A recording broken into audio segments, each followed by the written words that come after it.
সংঘ আৰু পুথিভঁৰাল ডুমৰ দলঙৰ আয়োজক সমিতিয়ে আয়োজন কৰা এই ৰঙালী বিহু সন্মিলনখন শেষৰ এই সন্মিলনখন মই জ্ঞানৰ দীপাৱলী বুলি অভিহিত কৰিছোঁ।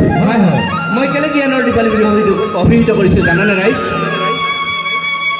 আজিকালি ডাঙৰ ডাঙৰ বিহুবিলাকত ঢুলীয়া ওজাক নামাতে, বিহু নামাতে, তাত ডাঙৰ ডাঙৰ গায়ক আহে। কিন্তু আজি ডুমৰ দলং সেউ সংঘ পুথিভঁৰাল আমাক মাতি আনিছে। উঠি অহা দুই এজন প্ৰজন্মই আমাৰ অনুষ্ঠান চাইছে। আন্ধাৰক দি উঠেলি অজ্ঞানতাক বিসৰ্জন অজ্ঞানতাক বিসৰ্জন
আমি অসমৰ সন্তান।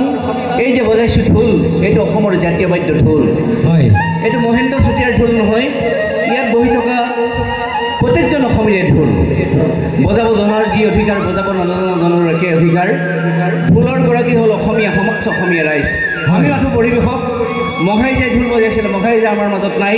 মহেন্দ্ৰ চুতীয়াই ঢোল বজাইছিল, মহেন্দ্ৰ চুতীয়াও থাকে এদিন পৃথিৱীত এই সমাজত নাথাকিম, কিন্তু ঢোল থাকিব, বিহু থাকিব, এইবিলাক থাকিবই লাগিব। এইবিলাক যদি নাথাকে, আমাৰ ভাষা নাথাকে, আমাৰ কৃষ্টি সংস্কৃতি যদি জীয়াই নাথাকে, তেতিয়াহ'লে আমি অসমীয়া জাতিয়ে সদায় অসমীয়া সংজ্ঞা বিচাৰি ফুৰিব লাগিব।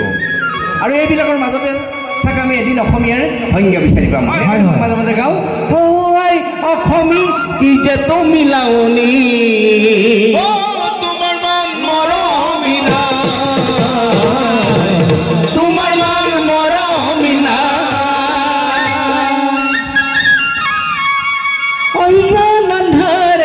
আমাক বেৰি ধৰে